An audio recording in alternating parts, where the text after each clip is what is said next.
amém? Amém. Para quem não estava aqui, no dia que eu tive a oportunidade, mais uma vez eu quero me apresentar. Sou Juscelio, pastor levantado por Deus, pela sua misericórdia e pela sua vontade, louvado seja Deus. É gente ali no Campo 3, na cidade de Governador Mangabeira, no ministério Aliança com Deus. Mais uma vez nesta noite, trago a paz do Senhor do meu pastor José Gomes e da missionária Gilvanete Agapito e da minha esposa, a missionária Adriana.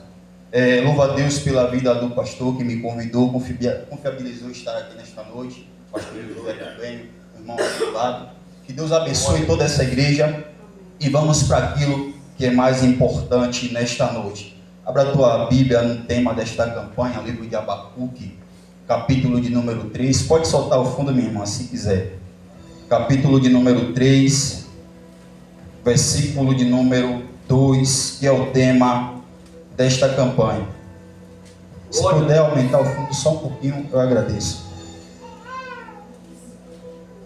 Livro de Abacuque, capítulo de número 3, versículo de número 2, está escrito dessa forma: O Senhor, ouvi a tua palavra e temi. Ó Senhor, aviva a tua obra no meio dos anos. No meio dos anos, faz-a conhecida. Na ira, lembra-te da misericórdia. Senhor, aviva a tua obra no meio dos anos. Sente, dando glória a Deus nesta noite.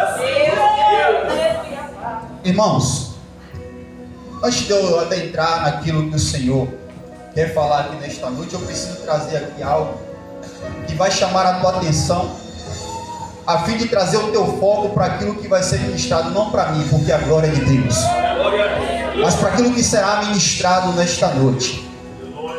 Uma certa feita, Jesus, já em sua missão, depois de ter sido batizado por João Batista, o ministério dele começa ali, todos nós somos sabedores disso. Ele sai fazendo a obra. Uma certa feita, na beira da praia, ele vai pegar um barco e vai usar como púlpito e vai lançar, aleluia, para o povo que está ali presente, a parábola do semeador. Ele sobe no barco e começa a pregar dizendo: um certo semeador saiu a semear. Uma daquelas sementes caiu à beira do caminho. Uma outra semente caiu em pedregais. A outra semente caiu sobre espinhos. E uma última semente, ela caiu em terra boa. E ele começa a falar sobre aquela parábola. Só que ao terminar o seu discurso, o seu sermão, o texto sagrado vai dizer que o discípulo, com pouco entendimento daquilo que tinha sido pregado, Jesus usando o barco como púlpito, ele vai chamar o seu Deus, o seu Senhor Jesus Cristo à parte e vai perguntar o que realmente significava aquela parábola e o que ele queria dizer. E Jesus, como separou, como escolheu para uma boa obra, ele vai abrir a visão daqueles que estavam ali perguntando. Porque quer saber do céu? Pergunte. Você é separado, você é escolhido. A visão está aberta para você que é separado, que é escolhido, que é chamado. Pergunte a ele. Eles vão chamar Jesus à parte, pregador, e vai perguntar, e Jesus vai começar a dizer: a primeira semente que caiu à beira do caminho significa aquelas pessoas que estão no culto, que ouve a palavra, mas quando sai deixa o inimigo roubar aquilo que foi semeado. A segunda semente que caiu em pedregais são aquelas pessoas que até ouvem a palavra, no calor do momento recebe porque está passando por um momento dificultoso, mas depois que sai, o sufoco lá fora, os prazeres da carne, o dia a dia pesado, não deixa essa semente gerar.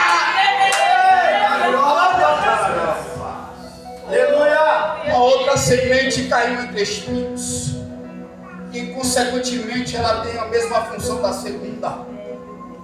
Os espinhos sufocam a palavra, que foi semeada no coração, os prazeres da carne, os prazeres do eu, a sua vontade, os seus desejos.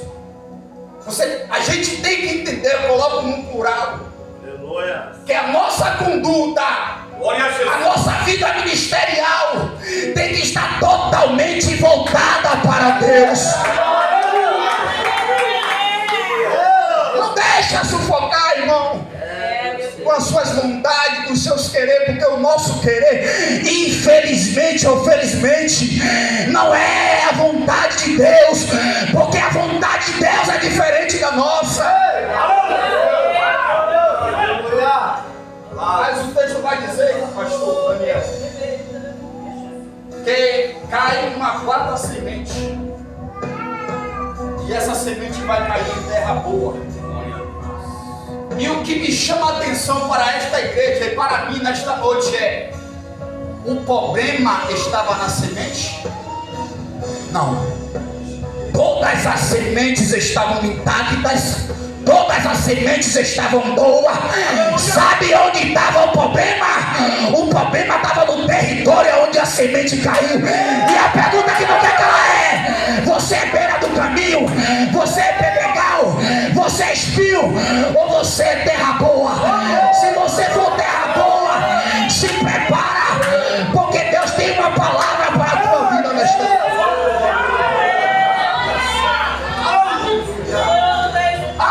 Pensamento, porque agora Deus quer falar com nós. O texto que nós lemos trata de uma história onde mais uma vez Deus, por sua vez, vai olhar para o povo que parecia que já era rotina na sua vida errante, na sua vida pecaminosa, nos seus deleites, nos prazeres da carne e na idolatria a outros deuses. Deus da glória.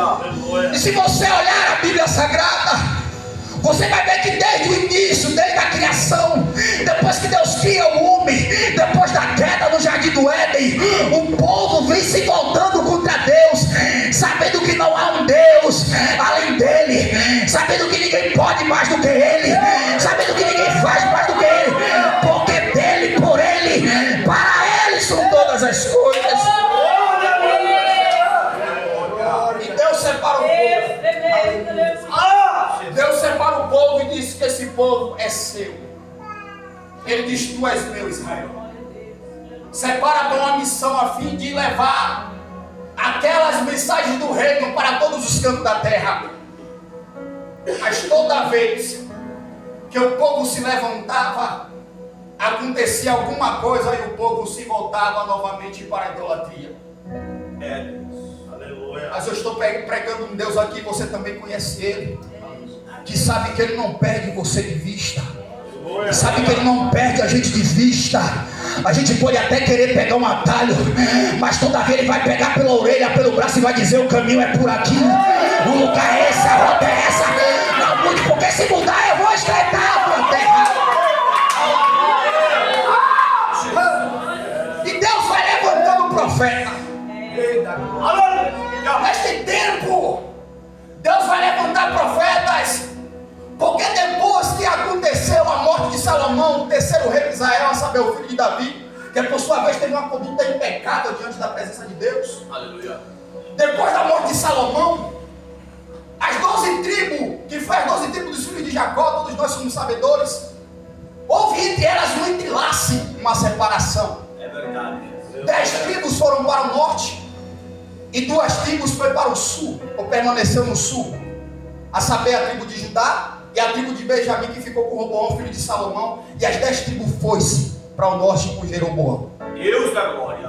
E o que acontece aqui, irmão, que eu estou falando de separação, não é que é uma separação normal, foi uma separação espiritual, porque Jeroboão vai abrir uma lacuna no seu ministério, porque ele tinha medo de perder a titularidade, aleluia, a conduta com o povo, e ele vai fazer algo terrível, que vai abrir uma lacuna no seu ministério.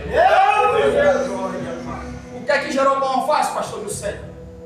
Ele vai ficar com medo de perder o povo, e ele sabia que todo ano O povo tinha que se reunir em Jerusalém, porque você quer saber? Jerusalém era o lugar da devoção.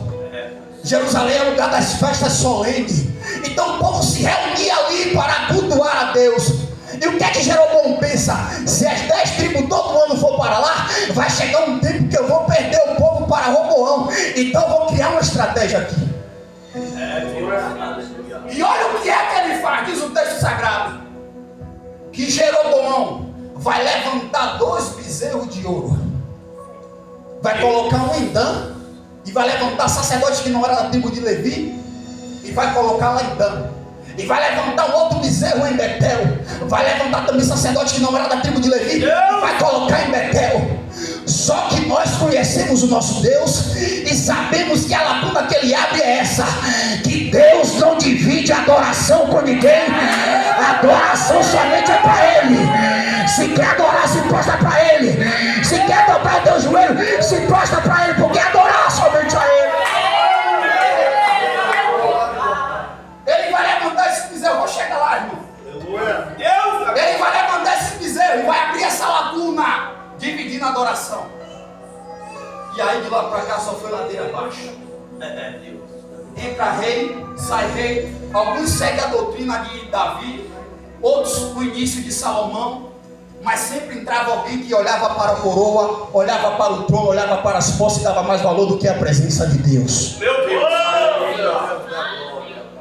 Aí só vem ladeira abaixo. Mas como eu disse a você no início da mensagem, eu volto a falar, toda vez que isso acontecia, Deus do céu olhava para Deus. O meu povo não pode ficar nessa rota. Eu vou levantar alguém para mudar essa história. E quando Jeroboão estava prestes a sacrificar os bezerros de ouro, diz a Bíblia que Deus vai olhar do céu e vai dizer: isso aí não vai ficar assim não. Eu creio. Eu vou enviar um profeta. Sabe por quê, irmão? Porque aqui na terra ainda tem profeta que prega a verdade. Ainda tem profeta que está debaixo da autoridade do assim diz o Senhor.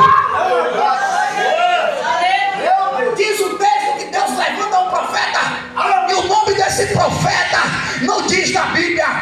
Mas quando ele chega para a revelação, ele olha, coloca o dedo no rosto de Jeroboão e diz para ele: vai levantar um homem por nome Josias, que vai profanar o teu altar, que vai derrubar o teu altar. O altar de Baal não vai ficar de pé, porque quem prevalece é o altar de Deus.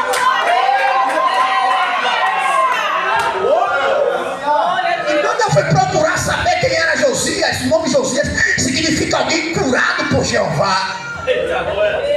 Sabe o que é que Deus está querendo dizer? Que meio a essa geração doente, em meio a essa geração enferma, em meio aos profetas de Baal, Deus está levantando você, Abacuque, para trazer avivamento. Deus está levantando você, Abacuque, para trazer avivamento nesse ano.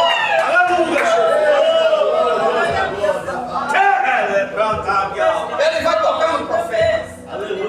Porque o Zé daquela época era assim. Eles não queriam receber a correção. E para eles todos recebiam a propina. E quando ele vai tocar no profeta, diz o texto que a mão dele fica mirrada. Por quê? Porque Deus te levantou como profeta.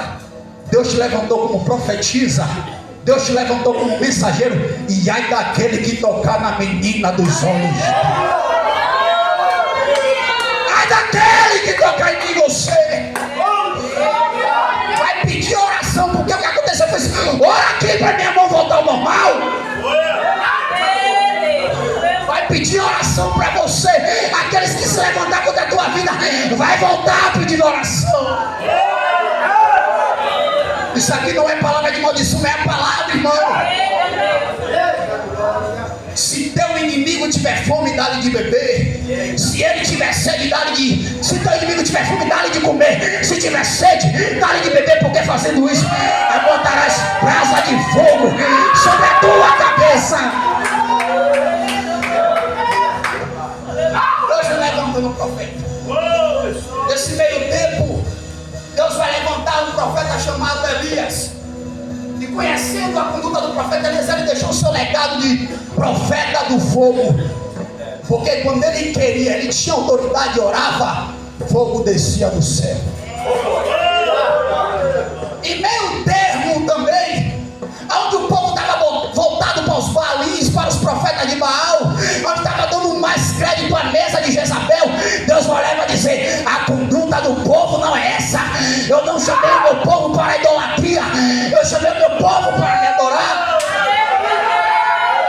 Porque, irmão, aqui para nós, quando Deus tira o povo do Egito, a mensagem que ele manda a Moisés pregar é: solta o meu povo, liberta o meu povo para mim adorar no deserto. Aí você quer abrir a tua boca para louvar, só quando está tudo bem, só quando está na bonança, quando o armário está cheio, a conta está recheada. Mas eu quero ver adorar no deserto, porque a mensagem pregada: adora no deserto, porque no teu deserto eu preparo uma mesa para você.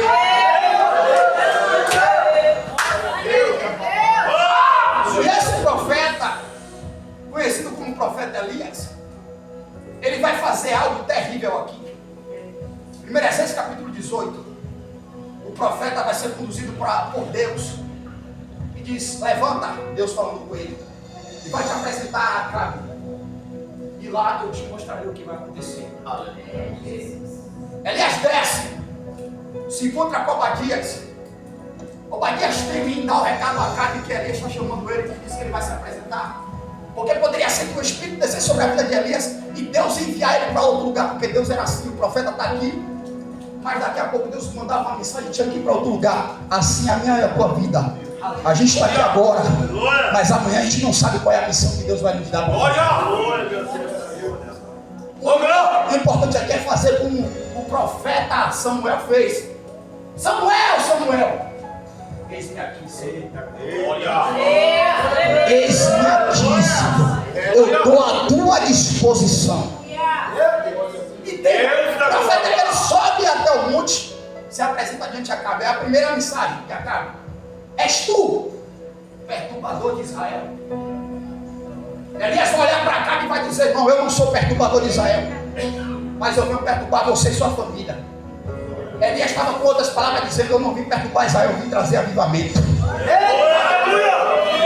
E com o avivamento, o único ser que eu vou perturbar é o inferno. Quando eu vou trazer o avivamento, o único ser que eu vou perturbar é o diabo. Porque crente avivado move o inferno, o diabo fica doido, querendo te pegar, mas ele não consegue te pegar. Por quê? Porque quem tem avivamento está guardado, traçado pelo caminho que Deus já trilhou para você, rapaz. Eu vim trazer avivamento. Porque chega dessa idolatria que está impregnada no povo de Israel. Porque, irmãos, você acha que idolatria, pastor, com todo respeito, eu preciso falar isso aqui. Você acha que idolatria é somente se adorar, se encostar diante de uma imagem? Idolatria é tudo aquilo que você coloca em primícia no lugar de Deus. Eu não vou entrar em detalhe, porque você sabe o que é que você está colocando em primícia. Mas nesta noite você vai sair daqui como terra boa. E eu tenho o costume de dizer outra coisa: a gente vem para o culto com a pá e com uma enxada. A palavra é pregada, aquilo que for para você receber, você pega a pá e puxa para a enxada e puxa para você. Aquilo que você sabe que não é para você, a sua conduta está correta, enfia a pá e joga para o lado, porque o teu irmão pode estar precisando. Mas não pode murmurar. A palavra também diz: ouvir de tudo e retém aquilo que é. Aquilo que é. Muitas vezes não é bom, mas é o que vai levantar o teu ministério. Porque eu vi Jesus pregar duro e muita gente foi embora. Ele vai olhar para quem ele escolheu, Israel, os discípulos, nós, e vai perguntar: e você não vai embora também não? Pedro vai olhar e vai dizer: eu vou para onde? Para onde é que eu vou? Que caminho eu vou tomar se só o Senhor tem palavra de salvação? Se só o Senhor tem palavra de vida eterna. Elias sobe no Monte Carmelo. E quando ele sobe no Monte Carmelo, ele vai lançar um desafio: olha, Acabe, eu vim perturbar o inferno e trazer avivamento. Chama os 450 profetas de Baal. E os 400 profetas que comem na mesa de Jezabel, os profetas de Azera. Manda todo Israel ir para o Monte Carmelo. Lá vamos fazer um desafio. Chegar lá a gente conversa. Acabe vai chamar todos os profetas de Baal. Vai subir no Monte Carmelo. Reúne o povo de Israel. Lá no monte Elias vai lançar o desafio: 2 bezerros. Os profetas de Baal, que são muitos, vai ser primeiro. Escolha um bezerro, coloque sobre o altar, despedaça o bezerro. Mas tem um detalhe: não ponha fogo. Olha, porque quem vai mandar fogo é o Deus que respondeu com fogo.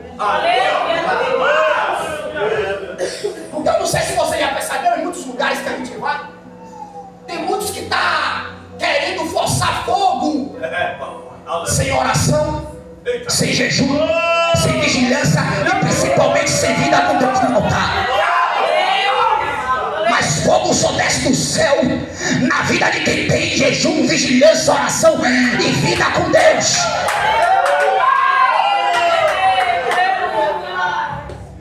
Ele vai olhar e vai dizer: pode ir vocês, são muitos. Eles vão pegar o bezerro, os profetas de Baal, vão despedaçar o bezerro, colocar sobre o holocausto deles, que ele preparou, e vão começar a clamar a Baal. Baal responde e rodar pelo altar. Baal responde, e o texto diz que vai dando meio-dia, e nenhuma voz ecoa no arraial, nenhum fogo desce sobre o arraial. E Elias agora vai começar a zombar: clama mais alto, porque talvez o Deus de vocês está ocupado atendendo alguém. Neste momento ele não pode ouvir vocês. E Elias está falando isso porque ele sabe que o Deus dele é diferente. O Deus dele é diferente. O nosso Deus é diferente. Sabe por quê? Porque Salomão vai escrever no livro de Provérbios, capítulo 15, verso de número 3, que os olhos do Senhor está como chama de fogo, contemplando o bom, contemplando o mal. Ele está me ouvindo aqui agora pregando a mensagem. Ele viu a tua liderança, mas também ele está na esquina para dar livramento e proteger teus familiares, que neste momento está na vida errante. Mesmo Deus que está aqui, está trabalhando na vida da tua família lá. Não é que ele está ocupado aqui só trabalhando por nós, não. Ele está em todo lugar. Elias queria dizer: o meu Deus é diferente.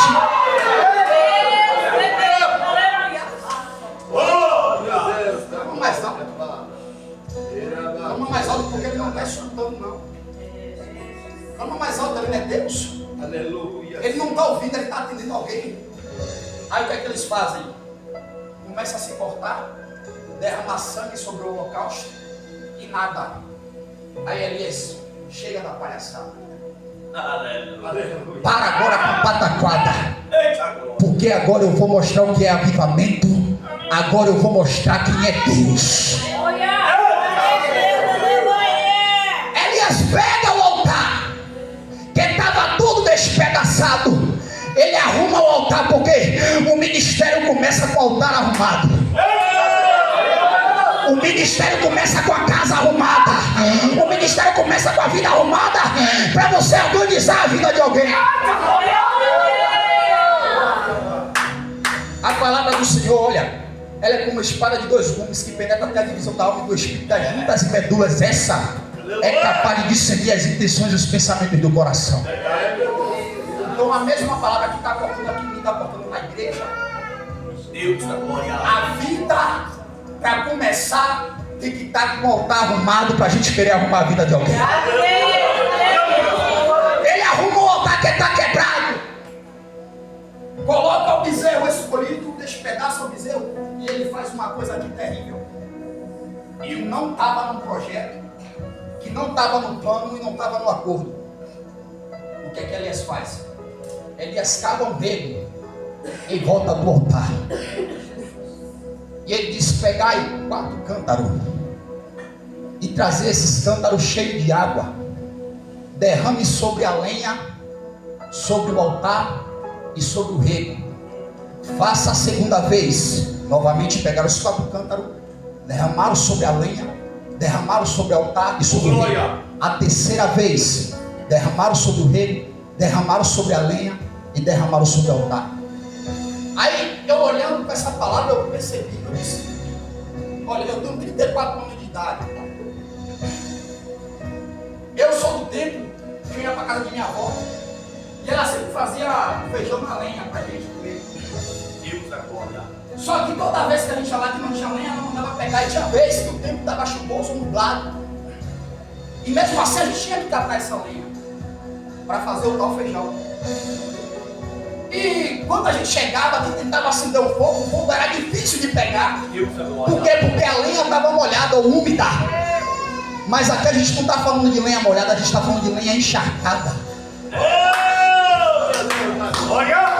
Eu preciso que você entre comigo aqui nessa mensagem. Estamos falando aqui de lenha encharcada. Era dificultoso, irmão, fazer pegar fogo para acender.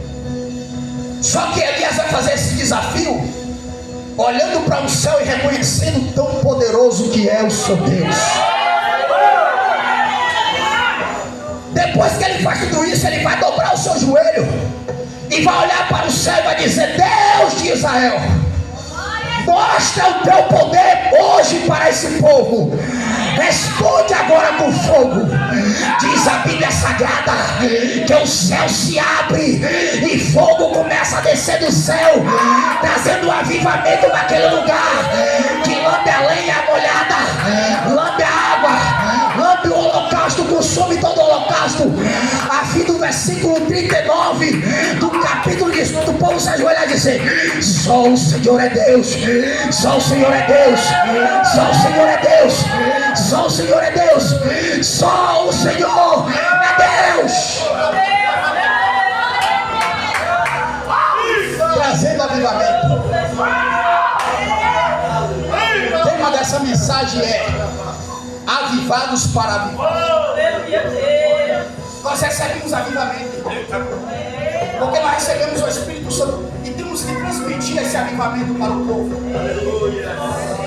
Elias, depois de ter feito tudo isso, ele sai, lança a mão à espada dos profetas de Baal, e o seu ministério vai fundando ali. Logo depois ele vai se unir na caverna, pedir a Deus a morte. Deus vai mandar um anjo para ele comer pão e beber água, e para ele que caminhar dentro da noite, porque ele tinha muita coisa para viver. Deus da glória. Até o seu arrebatamento, até ele ser tomado. Só que, como eu disse, o povo ainda estava lotado para a idolatria no século dele, porque Israel era extenso. Porque eu não sei se você lembra na época de Moisés, quando as mulheres apareciam grávidas e era menino, diz o texto que o rei do Egito mandava matar todas as crianças que nascessem homem. Mas essa ação do rei do Egito, toda vez que ele matava um, nascia 3, 4, o povo só ia crescendo. Glória a Deus. Então o povo ficou extensivo e era necessário dar prosseguimento naquilo que o céu tinha para com o povo na terra. Glória. E daí Eliseu aparece em cena. E a primeira coisa que Eliseu faz é ouvir. Quem sabe que Elias ouve a voz de Deus dizendo: eu vou ali em julgar porque o Senhor mandou eu ir julgar. Eliseu vai olhar para Elias e vai dizer: eu vou com você, eu não te deixarei. Assim como vive o Senhor, eu também não te deixarei. Elias, pronto, venha comigo. Só que ele vai dizer mais uma vez: o Senhor mandou ele ali em Betel, fica aqui. Eliseu vai olhar para ele e vai dizer: não, eu não vou te deixar. Glória. Chega um certo termo em que Elias vai olhar para Eliseu e vai dizer: rapaz, me fale logo o que é que você quer. Você está querendo alguma coisa? Aleluia. Aí Eliseu vai olhar para Elias e vai dizer: eu quero uma porção dobrada daquilo que está na tua vida. Por quê, pastor? O que temos que buscar é algo que edifica. O que temos que buscar é algo que vai alavancar o nosso ministério. O que temos que buscar é algo que vai nos trazer vida com Deus, vida no altar. E Eliseu estava dizendo: eu quero isso que está em você, mas eu quero uma porção dobrada.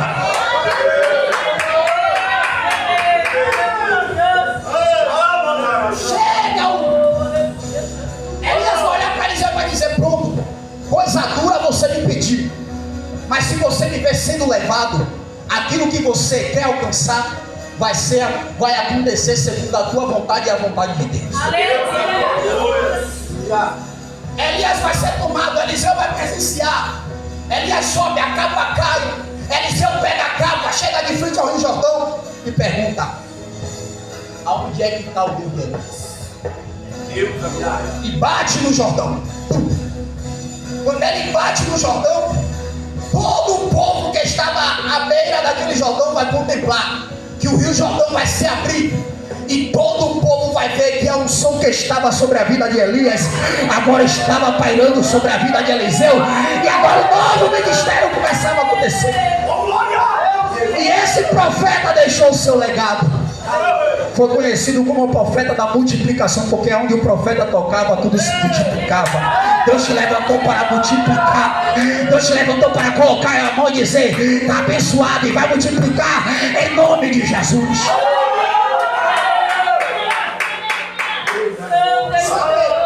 Eu preciso falar algo aqui. Que a vontade de Eliseu foi receber uma porção dobrada.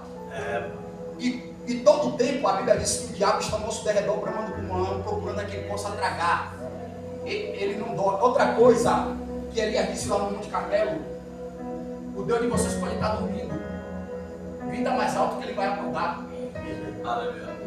Só que ele sabia também que no Salmo 121, no versículo 4, está escrito: não dormirá o guarda de Israel, nosso Deus. Ele está atento a tudo e a todos. O diabo está ao nosso derredor, bramando como um leão, mas o nosso Deus não dorme. Os anjos do Senhor estão ao nosso redor para nos guardar e nos proteger. E o diabo está olhando, ele pediu porção dobrada. Só que chega a velhice de Eliseu, Eliseu morre. Elias fez 7 milagres, Eliseu vai fazer 13 em vida. Então o normal de o dobro de 7 é o quê? Me ajuda? O dobro de 7 é o quê? 14, irmão. Não sei como eu estava ruim de matemática. Aleluia. É 14, pastor. Então o normal para receber uma porção dobrada teria que ser 14 milagres, mas Eliseu faz 13 milagres em vida. E o diabo vai olhar e vai aplaudir, vai dizer: a profecia não se cumpriu porque não foi porção dobrada. Deus da glória. Só que Deus é um Deus que está contemplando os bons e os maus. E quando ele olha para Jeremias, ele pergunta a Jeremias: o que é que você vê, Jeremias? Ele diz: eu vejo uma vara de amendoeira. Disseste bem, porque eu velo pela minha palavra para ser. Deus é Deus que cumpre a sua palavra. Se é porção dobrada, é porção dobrada. O que é que vai acontecer, pastor Juscelino? Eu acredito que a minha retaguarda já sabe. Diz o texto que um homem morre na guerra. Um soldado é morto, é ferido na guerra. Eliseu já estava morto. Os ossos já estavam secos. Esse homem que morre na guerra, os soldados vão pegar ele e vai colocar onde? Na cova de Eliseu. E naquele momento tinha muita gente contemplando, porque tinha que ser porção dobrada. Quando o homem cai na cova de Eliseu, a Bíblia diz que esse homem ressuscita na hora. Ou seja, a unção que está sobre a tua vida, até mesmo depois de morto, vai deixar legado sobre essa terra, porque o poder de Deus é sobrenatural sobre você.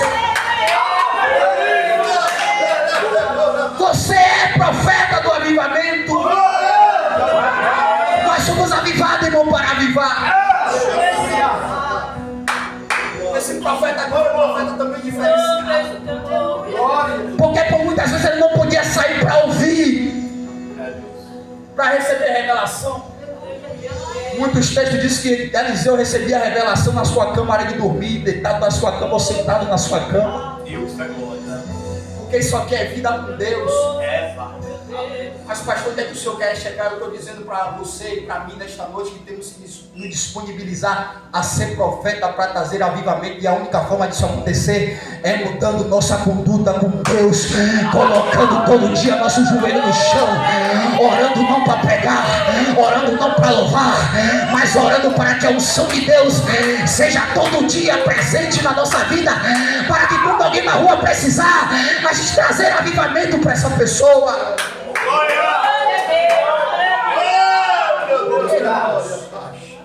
Essa geração está precisando muito de avivamento. A gente está muito focado nessas palavras. Por se multiplicar a iniquidade, onde muito vai se esfriar. Tem muita gente focada nisso. Tem muita gente focada que a seara é grande e poucos são os ceifeiros. Isso pode mudar, irmão. Glória a Deus. Aleluia. Jesus disse que a gente faria se a gente quisesse ou cresce obras maiores que a dele. Verdade. Aleluia. E onde é que está a nossa confiança? Porque o maior propósito de Deus é ver na nossa face, no nosso coração, a confiança totalmente voltada nele. Aleluia. Porque você quer saber algo que comove o céu, que faz o céu se alegrar? É quando a gente olha assim, Senhor, está difícil aqui, mas eu acredito que o Senhor vai mudar essa história. Meu Deus da glória. E esse povo, toda vez, se voltava contra Deus. E Deus toda vez tinha que levantar um profeta. E aí vai aparecer o profeta Isaías, que foi o profeta que recebeu muitas revelações e foi conhecido como um profeta messiânico. Deus da glória. Porque esse profeta aqui foi o profeta que mais recebeu revelação da bunda de Cristo. No capítulo 6, ele vai olhar para o céu e vai ver o cemitério. No ano que morre o seu rei Uzias, um parente próximo, ele está sentindo a dor do luto, sentindo a dor da perda. E mesmo assim, olhando para o coração do profeta Isaías, de luto, de dor, de perda, Deus vai convocar ele para o chamado e para trazer avivamento para um povo que poderia estar numa situação pior que a dele. Glória a Deus. Porque Deus é assim, irmão. Ele sempre vai pegar um ministério frustrado para transformar em um ministério de sucesso. Deus é assim, irmão. Ele sempre vai pegar um casamento que está frustrado para transformar em um casamento de sucesso.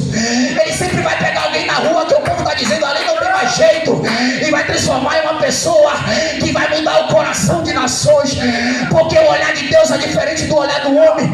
Foi assim que ele falou para o profeta Samuel: não olha para o que está por fora, porque eu estou contemplando o que está dentro, e o que está dentro é o que importa para mim. Deus vai olhar para Isaías e levantar Isaías vai apresentar a sua dificuldade. E quando ele vê o céu aberto e vê serafins voando, com 6 asas, 2 cobrindo o pé, 2 cobrindo o rosto e 2 voando, ele vai olhar e vai dizer: ai de mim que eu vou perecendo. E diz o texto sagrado que Deus vai olhar para ele, e ele vai olhar para Deus e vai dizer: eu tenho lábios impuros. Isaías agora está apresentando qual é a sua dificuldade para prosseguir no seu chamado. Isaías agora está apresentando qual é a sua dificuldade para andar nesse caminho. E Deus vai olhar para ele e vai dizer: isso aí não é problema para mim, Isaías, porque agora mesmo eu estou mandando um serafim com brasa saída do altar para tocar na tua boca e curar a tua iniquidade.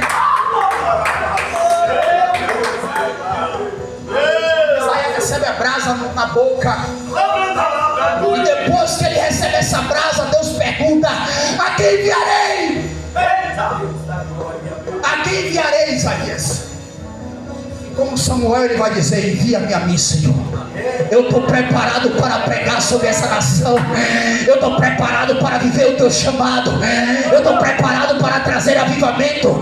Eu estou preparado, Senhor, para mudar a conduta desse povo, como mandamento a palavra do Senhor.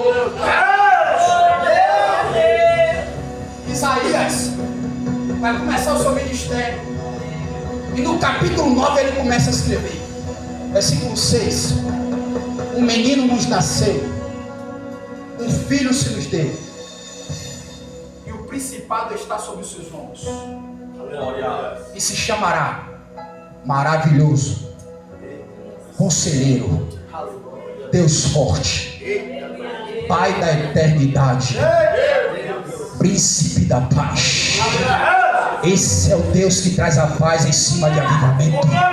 Esse é o Deus que traz a paz em cima do meio do teu ministério, dizendo: vai nessa tua força, nessa tua conduta, nessa tua vida, porque eu garanto a tua ida, eu garanto o teu caminho. Eu já preparei a tua estrutura e também já preparei o teu caminho, terra.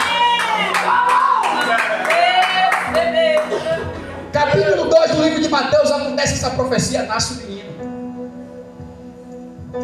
Capítulo de número 11 de Isaías, ele também vai escrever: porque brotará um rebento do tronco de Jessé,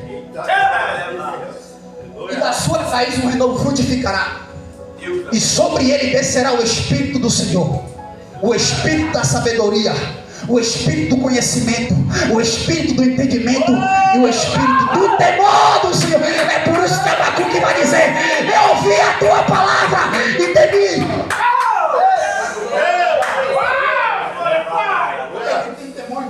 sair do céu. Quem tem temor entende o que o céu está falando aqui nesta noite. Conta comigo e contigo para essa seara. Capítulo de número 4 do livro de Mateus vai acontecer essa profecia. Jesus é batizado por João Batista e o céu se abre. E como Isaías profetiza no capítulo 11, acontece: o céu se abre, o Espírito desce como pomba e pousa sobre Jesus. E diz o texto que o céu se rasga dizendo: esse é o meu filho, aquele me comprazo. Isaías vai ser levantado nessa narração e profetizar a vinda do Messias. Foi ele também que diz: voz do que clama no deserto, preparai o caminho. Nasce João Batista para preparar. Foi ele que vai relatar no capítulo 53 o sofrimento vicário daquele que trouxe o maior avivamento sobre essa terra. Ele que vai dizer quem deu crédito à nossa pregação. Para quem foi manifestado, levantado o braço do Senhor. Ele que veio sem parecer nem formosura. Olhando nós para ele, não víamos beleza alguma. O homem de qual nós escondíamos o rosto. Aquele que nos traz a paz. O castigo que nos traz a paz, ele levou sobre ele. Pelas suas pisaduras. Pelas suas pisaduras, pastor. Pelas suas pisaduras nós somos sarados. Pelas suas pisaduras nós somos sarados. Esses profetas foram levantados para trazer a vida. O propósito de Deus foi não deixar Israel perecer.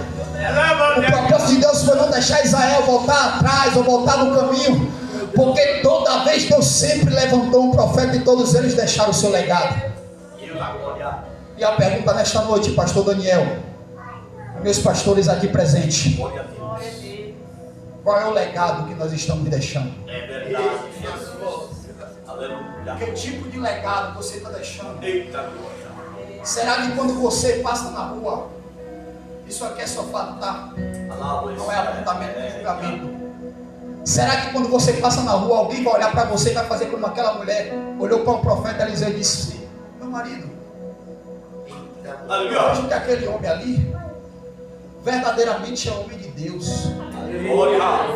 Sem nele se expressar e dizer que eu sou. Verdade, Jesus. As atitudes do profeta na rua mostrou quem ele era. Verdade, Deus. Que tipo de legado estamos deixando aqui nessa terra? Será que estão olhando para você e fora estão dizendo que é mulher de Deus, é homem de Deus? Porque essa nação precisa de avivamento. E avivamento vem com credibilidade. Eu sei que a palavra que der ao céu, mas se o povo não der crédito, vai ser como palavra lançada ao vento. Vamos aqui. Já. Pronto, ali não tem horário ainda. Então vamos falar mais um pouco sobre ele. Ele é levantado nesse meio termo. Chegou um tempo que Senaqueribe, que esse rei aqui foi o rei que mais trouxe problema para Israel. Diga você que o cara perturbou Israel de uma forma que para ele Israel era alvo fácil. Mas a gente sabe que o general de guerra esteve sempre na frente da batalha. Eita glória. E quando Deus está na frente de qualquer batalha, na frente de qualquer terra, o diabo não pode prevalecer contra a nossa frente. Se Deus estiver na frente, se você olhar para o céu e dizer: pai, eu acordei agora, mas a minha direção, o Senhor que tem que tomar, vai na minha frente, pai. Eu acredito que o inferno vai sair da tua frente. Sabe por quê? Porque no livro de Tiago, capítulo 4, versículo 7, está escrito: sujeitai-vos, pois, a Deus, e resiste ao diabo, e onde você passar, ele vai fugir de você.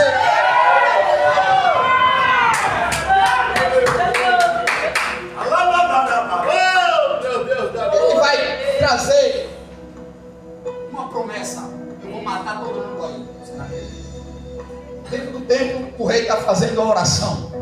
Tinha recebido a carta de afronta do rei Senaqueribe. E o que ele faz? Qualquer rei poderia ir lá pegar a lança, ainda que fosse bom de lança. Qualquer rei podia ir lá pegar o escudo, ainda que fosse bom para se proteger com o escudo. Ou com uma flecha, ainda que fosse bom de flecha. E ir para a guerra, mas ele não. Ele pegou a carta de afronta e foi para onde? Para dentro do templo orar. Porque a minha luta não é contra a carne nem contra o sangue. A minha luta é no joelho, todo dia dobrar meu joelho e orar e dizer: Senhor, toma a direção dessa causa. A nação estava até pecaminosa, mas a liderança estava com a vida no altar. E quando a direção transmite vida no altar, automaticamente o povo vai receber a vida também no altar e vai viver a conduta que a liderança está passando. Glória a Jesus. Porque sempre foi assim, irmão. Muito povo muita gente eu falo de criança porque tem gente que é separado, que sabe e conhece que a sua conduta tem que ser diferenciada, mas tem muita gente que se espelha na liderança, pastor. Se o meu líder está assim, porque eu não posso estar? Deus. Glória. Mas eu louvo a Deus que Deus me direcionou para uma igreja que tem liderança, que tem pé firme no altar. Eu louvo a Deus porque a partir do momento que eu passei pela frente dessa porta, eu disse: Deus está ali dentro, eu vou voltar lá. Irmão, quem é espiritual, quem é do céu, conhece onde tem a presença de Deus, irmão. Ele está orando. Enquanto ele está orando, o inimigo está fazendo um plano lá fora de matar. Enquanto o inimigo está...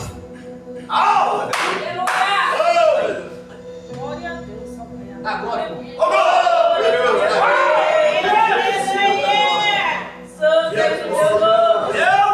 enquanto o inimigo está planejando lá fora matar, o rei está fazendo oração de livramento aqui dentro do templo. Aí, olha o projeto do diabo: quando sair eu vou pegar todo mundo, quando sair eu vou matar todo mundo. Mas o rei está do joelho dobrado no altar, dizendo: Senhor, toma essa causa na tua mão, traz avivamento para esse povo. Diz o texto que quando o inimigo está preparando lá fora, Deus vai olhar e vai dizer: eu vou colocar o meu anzol no nariz de Senaqueribe e vou trazer livramento para essa terra.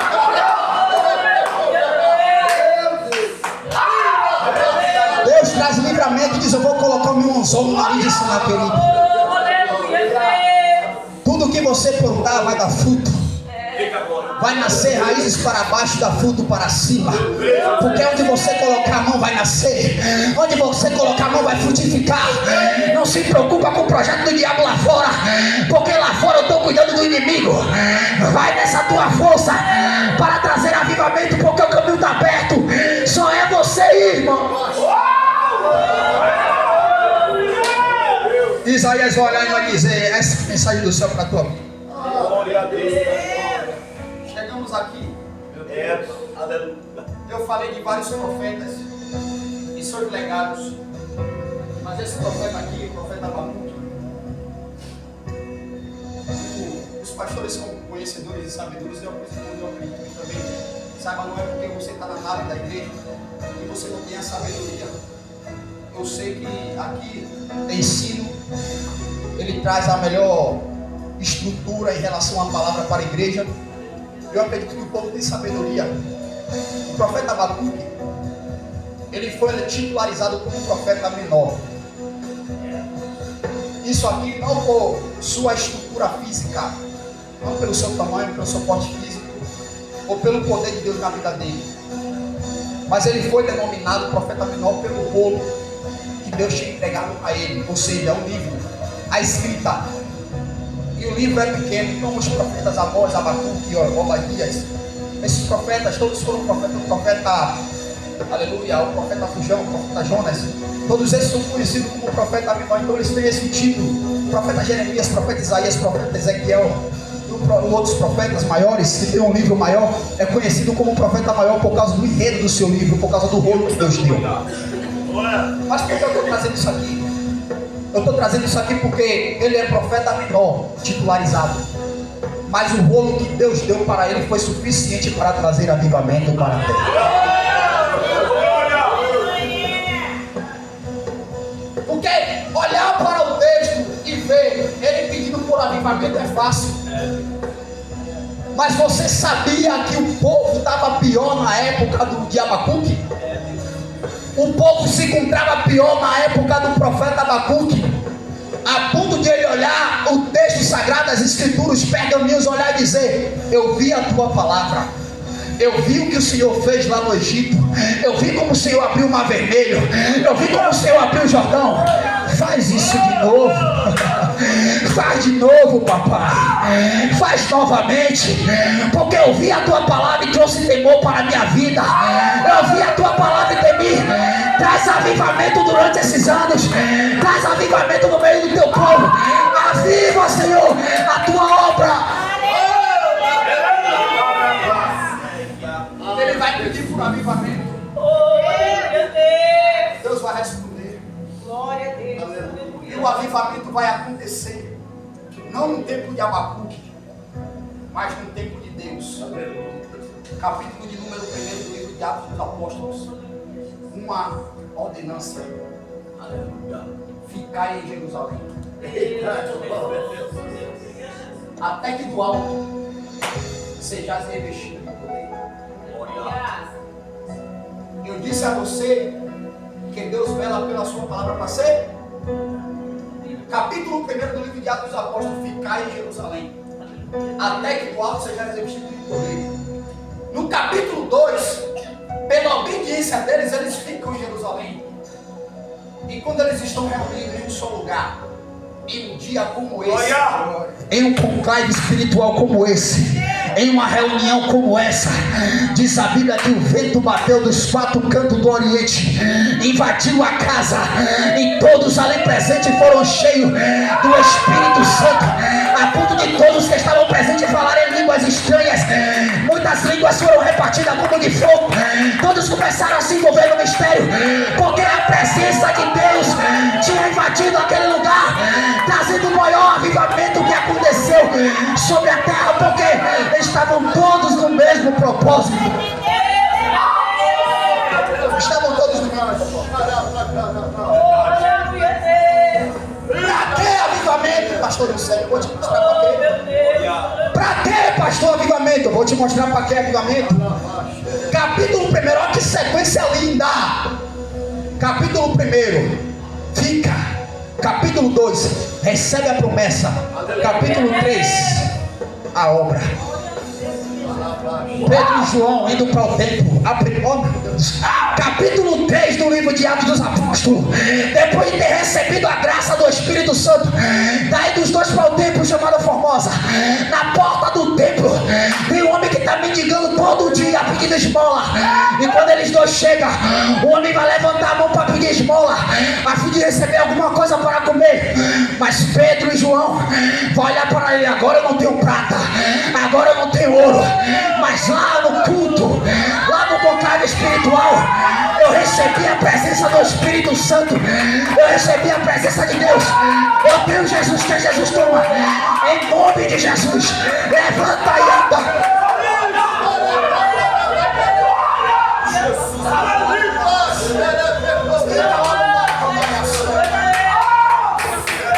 Eu tenho Jesus, e é isso que importa. Levanta e anda.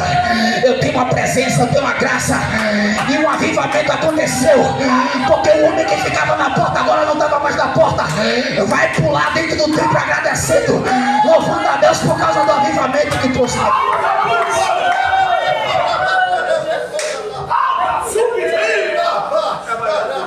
Pergunta que não quer calar para encerrar.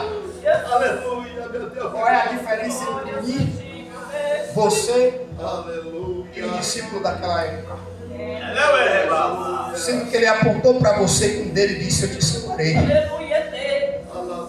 eu te escolhi. O interessante é que tem uma sequência aqui, que até hoje eu precisei entender, mas um dia eu acredito que eu vou entender aqui. Jesus vai escrever: eu sou o caminho, vai dizer: eu sou o caminho, eu sou a verdade, eu sou a vida. Ninguém vai ao Pai a não ser por mim. Aí ele diz também que todo aquele que o Pai me dá vem a mim, e todos que vêm a mim de maneira nenhuma eu lançarei fora. Então ele está dizendo que para chegar até Deus tem que passar por ele. Glória.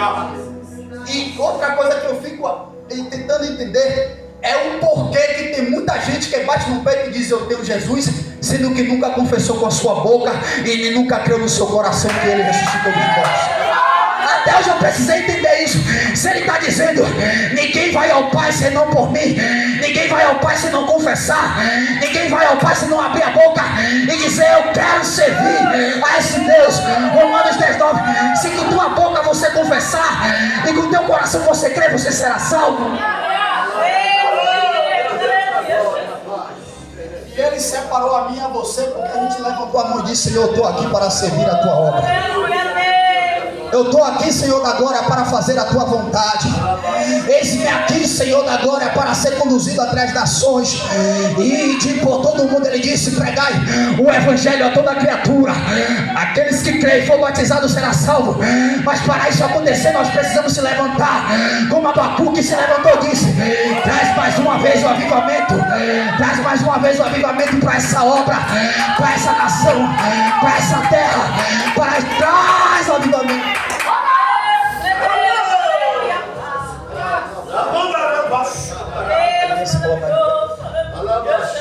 Eu finalizo agora, se coloca de pé, por gentileza.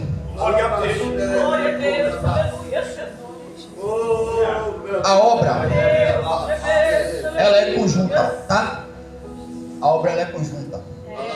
A salvação era individual, claro.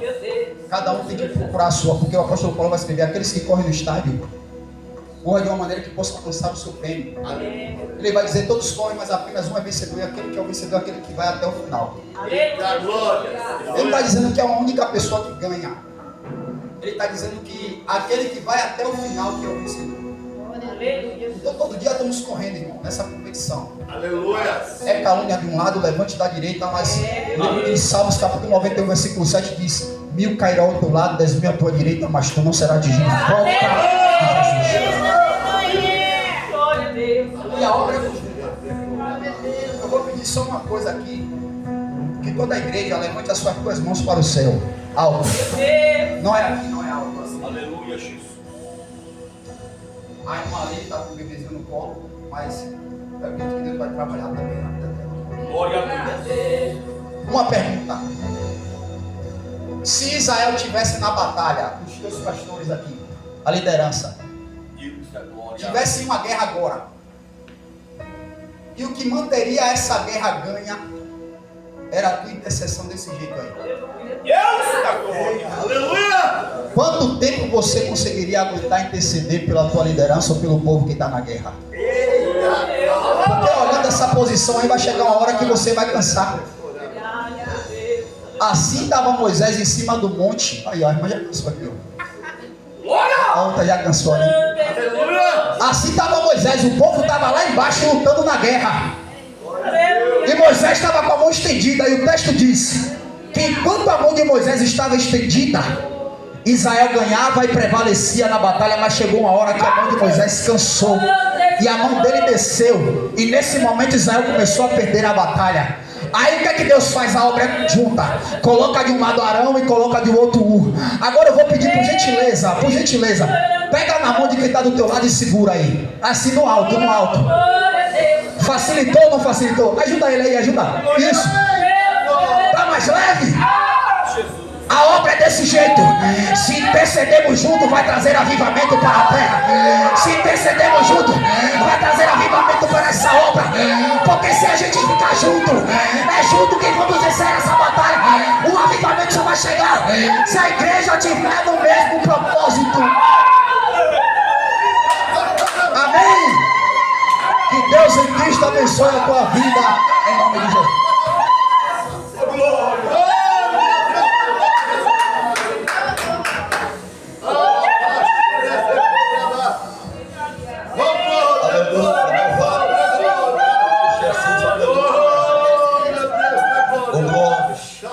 Glórias a Deus, aleluia.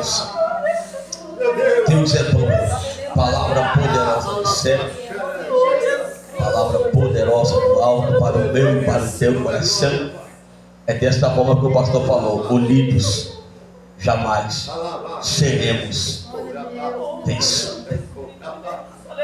E o interessante é que quando o povo recebeu a promessa, estavam todos reunidos em um só lugar, em um só propósito.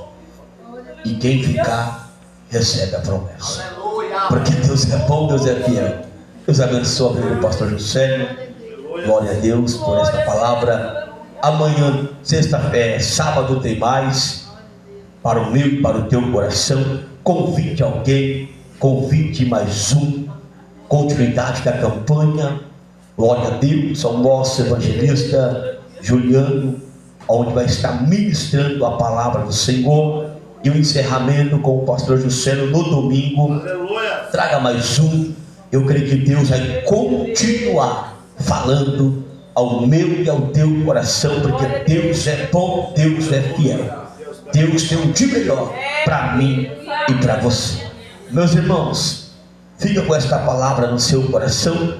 E amanhã, o último dia da campanha de oração, 1h, estaremos aqui orando. Você que ama Deus, você que não vai fazer nada, venha orar, venha buscar. Ou você que não participou nesta campanha, na próxima, não perca, porque a oração é a chave da vitória.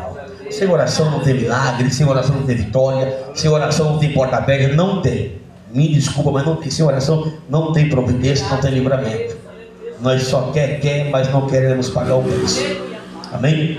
Fique com esta palavra no seu coração e faça assim com as tuas mãos, que o grande amor de Deus, as doces consolações e comunhão do Espírito Santo esteja com todo o povo de Deus, não só hoje, mas para todos sempre. A igreja dizem: amém. Se Deus é por nós, quem será? Operando Deus, Deus abençoe em nome de Jesus.